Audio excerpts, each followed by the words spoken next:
You know, I've always been a skeptic. Ghosts, spirits, haunted places.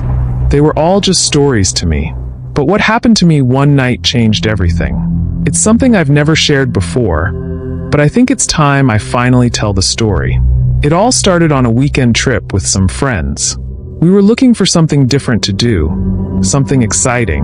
One of my friends, Jake, suggested we check out an old abandoned house just outside of town. He'd heard rumors about it being haunted, but of course, none of us believed in that stuff. We just thought it would be a fun adventure, a chance to spook ourselves a bit. We drove out there late in the evening, just as the sun was setting. The house stood at the end of a long, narrow road, surrounded by overgrown trees and brush. It was one of those places that looked like it had been forgotten by time. Windows boarded up, paint peeling, the whole place just barely standing. We parked the car and made our way up to the front door. It was unlocked, creaking open with just a gentle push. The air inside was thick, musty, and cold. Even though it was the middle of summer, it was dark, and the only light we had was from the flashlights on our phones. At first, it was just what we expected, a creepy old house. The floors creaked under our feet, and the walls were covered in years of dust and grime. We joked around, trying to scare each other, but deep down, we all felt this strange, heavy atmosphere, like we weren't really alone. We split up to explore the place. Jake and another friend, Sarah, headed upstairs, while I stayed on the ground floor with Emma. We wandered into what must have been the living room at some point. The furniture was still there, covered in dusty sheets, and there was this huge mirror on the wall, cracked and filthy. I remember looking at myself in it and feeling uneasy, like there was something wrong with my reflection. I quickly shrugged it off, thinking it was just nerves. Then we heard it, footsteps slow and deliberate, coming from upstairs. At first, we thought it was Jake and Sarah messing with us, but the sound didn't match their pace. These footsteps were heavier, like someone wearing boots. We called out to them, but they didn't answer. Instead, the footsteps just stopped.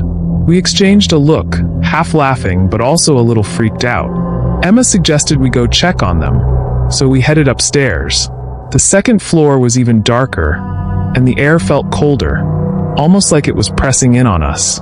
We found Jake and Sarah at the end of the hallway, standing completely still, staring at a door. "What's up?" I asked, trying to sound casual. They didn't answer at first, just kept staring at the door. Finally, Sarah whispered, "Do you hear that?" I listened, and at first I heard nothing. But then, faintly, I caught the sound, a soft, rhythmic tapping, coming from the other side of the door. It sounded like someone was tapping their fingers against the wood, slow and steady. We all stood there frozen, not sure what to do. Jake finally reached out and turned the doorknob. The door creaked open, revealing a small, dusty room. It was empty, except for an old rocking chair in the corner. The tapping stopped the moment the door opened, and the chair was perfectly still. We all stepped inside, trying to figure out where the noise could have come from. As we were looking around, Emma suddenly gasped. We turned to see her staring at the chair. It had started rocking slowly back and forth on its own. We all backed away, freaked out, but still trying to rationalize it. Maybe it was just the wind, we told ourselves. But then we heard something else, whispering.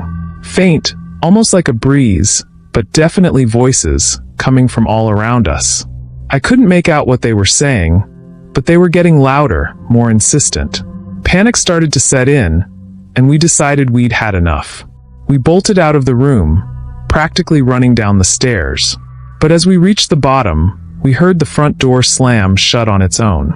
I raced to the door and tried to open it, but it wouldn't budge, like it was locked from the outside. Suddenly, the whole house felt alive.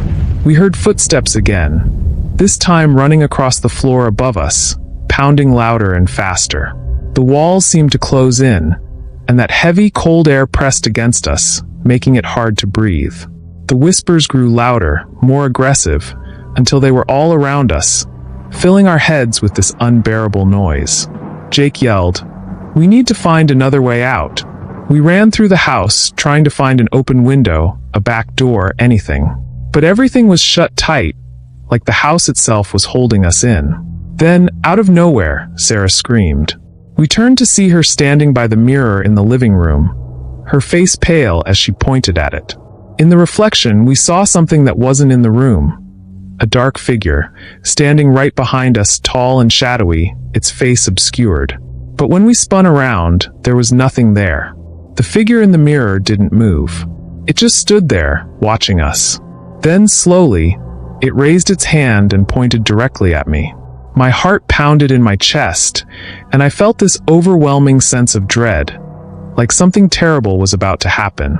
Suddenly, the lights in the house flickered and went out, plunging us into complete darkness. The whispers stopped, replaced by an eerie silence. We huddled together, our flashlights barely piercing the darkness. The only sound was our own breathing, quick and shallow. Then the figure in the mirror moved. It stepped forward, out of the reflection, and into the room with us. We couldn't see it, but we could feel it, cold air like ice creeping closer. The next few minutes were a blur of panic and terror. We ran from room to room, but every door we opened led us back to the living room, back to that mirror. It was like the house was playing with us, trapping us in a never-ending loop. Finally, in desperation, Jake grabbed a chair and smashed the mirror. The glass shattered, pieces flying everywhere. But instead of relief, things got worse. The house shook violently, and the whispers returned, louder than ever, screaming in our ears. But then, just as suddenly as it started, everything stopped. The house went silent, the air cleared, and the front door slowly creaked open on its own. Without a word, we bolted out of there, not stopping until we were back in the car, speeding away. We never spoke about what happened that night. We didn't want to acknowledge it, to give it any more power over us. But I'll never forget the terror I felt, or the way the house seemed to come alive around us. Sometimes I still hear those whispers, especially at night when everything is quiet. And every now and then, when I look in the mirror, I catch a glimpse of something moving in the reflection, something dark and familiar, watching me. Maybe it followed us. Maybe it's still out there, waiting. All I know is, I'll never set foot in that house again. And if you ever come across a place that feels wrong, trust your instincts and stay away. Because some places hold onto the darkness, and once it has you, it doesn't let go.